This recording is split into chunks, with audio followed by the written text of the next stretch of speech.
Hi, everyone, and welcome to another episode of One Take because life has no rehearsal. Today, we're talking to somebody who definitely had no rehearsal whatsoever on everything she did. Something she pointed out, Renee is French for reborn, and Renee has been reborn, reinvented, re-engineered, I don't know, dozens of times. Right now, Renee is the founder of the Fractional Referral Network.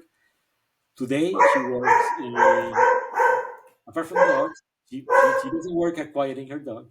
Apart from that, she works in delivering leadership and consulting to high level people.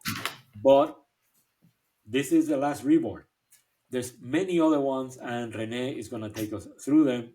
So, Renee, welcome. Thank you very much for joining One Take. I really appreciate it. Uh, it's great. Thank you. It's absolutely great. Thanks for having me. I appreciate the opportunity to chat with you, and it's always nice to chat. And you've been great. And on a separate note, Renee actually survived my intense questioning when we were talking about my website, and she survived without wanting to kill me. So that means she's also very, very strong. So uh, let's begin with the obvious one because you've been reborn many times, as you mentioned, and you have reinvented yourself, which is probably a more professional term, many ways. So everybody at our age has had dozens of very decisive moments. One of the guests that we had at the podcast, Martin, he mentioned that even some of the decisive moments are opportunities we do not take. And he mentioned one that he could have been a millionaire, he didn't take it. So that was pretty bad. But we have been faced with tons of moments that anybody younger than us would say they're decisive. But tell me professionally, what was the one decisive moment that really created the modern Renee? I think I had been working. I was a single parent. I was working in a very very toxic corporate environment, and I couldn't afford to just leave my job, so I had to I had to ride out a constructive dismissal for about 2 years, and it was not a happy thing at all, but it was actually a catalyst for a book I wrote on employee engagement, and it got me started in a corporate training role. I created a corporate training company where I taught leadership development. Initially, I was a marketing tool for other trainers, and then I because I would run public workshops, and then I decided I could do this myself, and so I'm constantly evolving, and businesses evolve. When you start a business, you might have an idea, and it may well evolve into something else, because as you get into it, you see other opportunities, or you see different things. And so this is how I've been rolling my whole life. Yeah, So here I am now with the Fractional Referral Network, and that's but kind of where I it's am. always great to escape a toxic environment. I confess, except for my last, I guess, year for Conan Building, I've never had toxic environments at all. I've been very lucky. It's Every major corporation that has employed me has told me be an entrepreneur within our corporation. Just invent stuff. Oh, and by the way, here's a check. So that joins, you know, best of both worlds, right? You make call it some the money. lucky trees, Marcelo. I'm very lucky. I am. So you like right now you're very involved in corporate training, but so two things, right? You mentioned something that I'm going to let you explain that you did for like 12 years, which I thought was like really fun. And then let's talk about your transition into corporate training because corporate training done remotely via Zoom. Wow, it would boggle the mind of somebody even 6 years ago, really. And now we see it as normal. Like Yes. you and I are talking on Zoom, we see it as completely normal. So first things first, tell us about your early youth teaching English. So that was pretty funny because I Yes. did the same My thing in Spain. my very first career was teaching English. So when I was in university, I ended up with a job just by way of referral through other students. There were some. I was in a small university in a small town, and there were some students there from Libya, and I was asked if I could teach English to the wife of one of the students, and so I was paid by the Libyan government, which sounds really interesting. But I didn't think anything of it at the time. But I was paid by the Libyan government to teach her English, and we became friends. And they were a religious couple, and I ended up embracing Islam. So I wrote a philosophy paper on Islam, and that sort of got me into the religion. So I practiced Islam very devoutly for 12 years, which very few people know. But between Now the world 1985, will know. now the world will know. Between 1985 and 1997, I was a devout Muslim. So I speak some Arabic. I did all of the things Muslim women are supposed to do. I wore the hijab and the jilbab and, prayed and fasted. And I learned a lot about Islam. So I'm actually very well educated in the religion. But my husband was not a strong man, and I believe suffered a lot of PTSD for having grown up in the West Bank. And it affected his ability to lead the family. And I'm a strong woman, and there's no place in that religion and culture for women who can get things done, because it ultimately emasculates the husband. so so I just decided, I made some terrible decisions to get myself into this mess. I was living in poverty. I had 3 children. And I needed to make decisions to get myself out. So I left my husband and my religion behind, and took off the hijab and went out and got myself back to school. And I ended up getting certified to teach English to adult immigrants. And I started doing that for a while. I had a 1-year-old, a 2-year-old, and a 4-year-old who couldn't talk because he's autistic. No family around. So I had to rely on myself. I had to be strong. I had to be resilient. And so I think resilience is one of those things that it's a survival tactic. You either do or you don't. Yeah. And I think it's in all of us. We can be resilient, but it's a choice, and you have to have this desire to be bigger and stronger and to move ahead in the face of everything.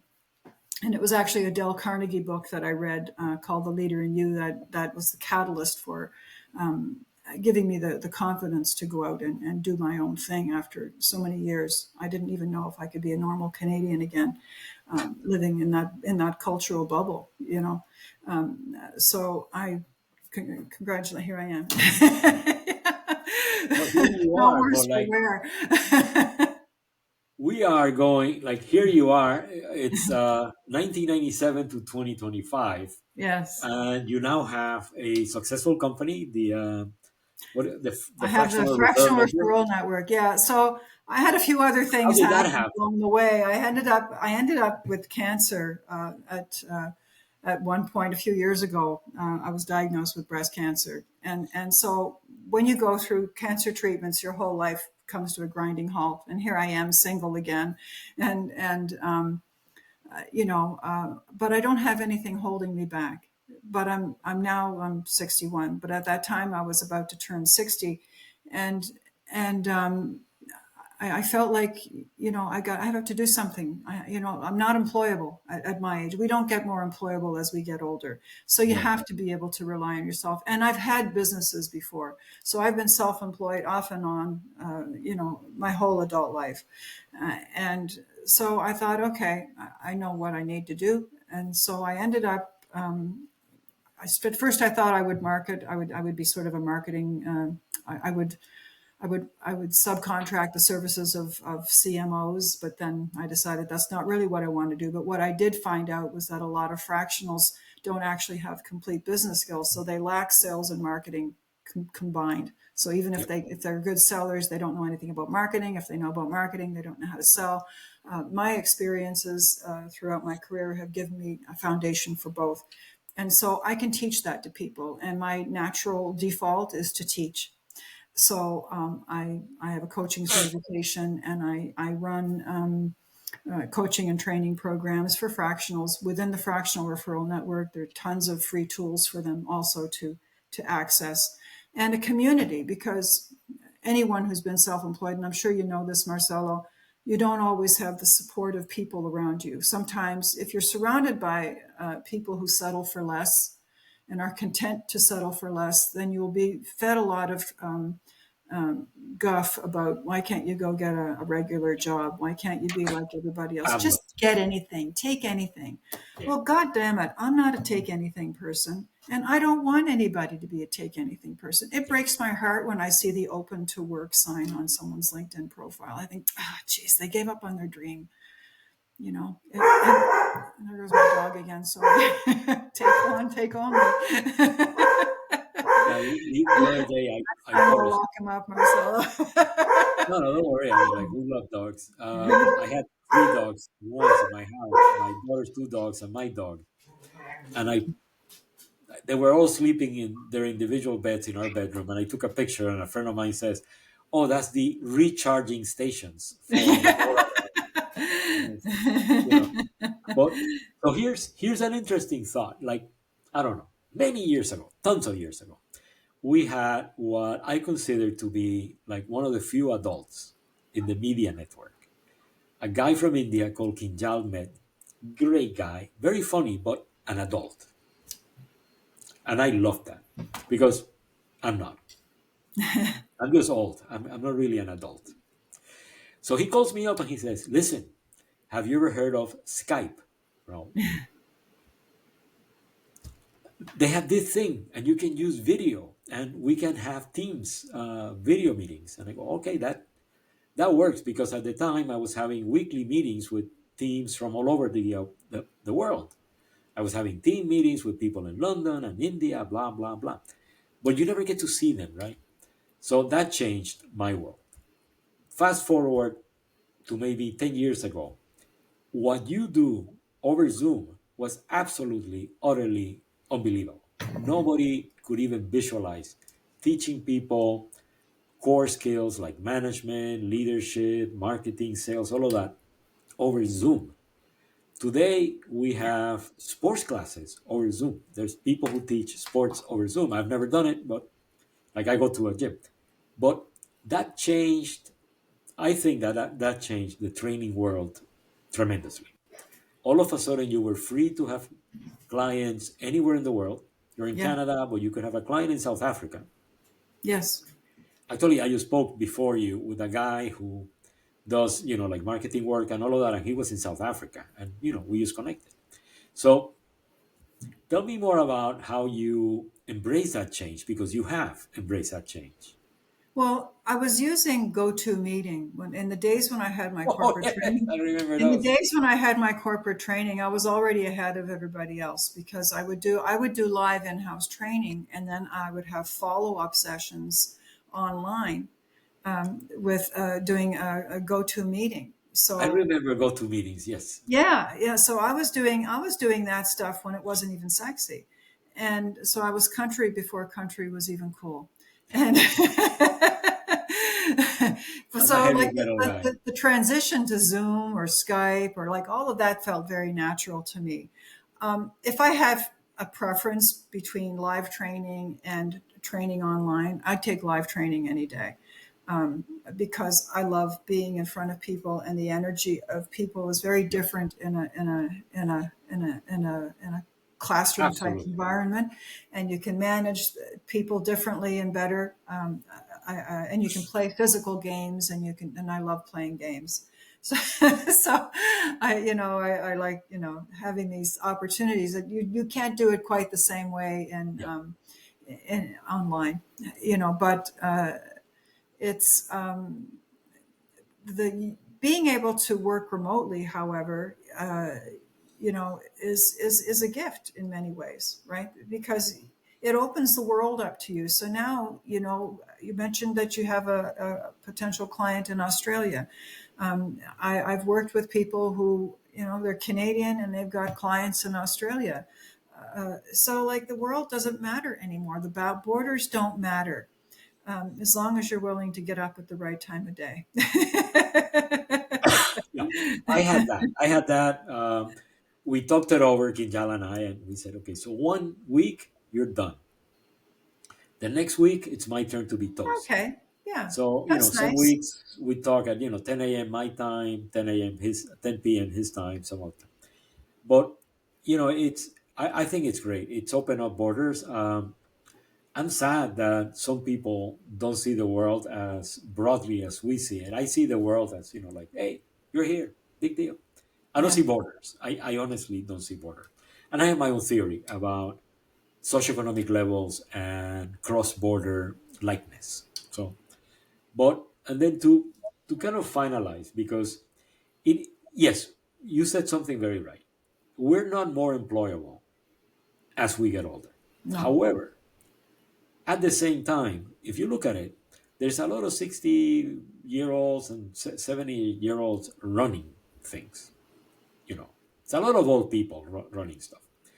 But it only happens at that level, and then everybody else, like just below it, they seem to be not measured by the same standards.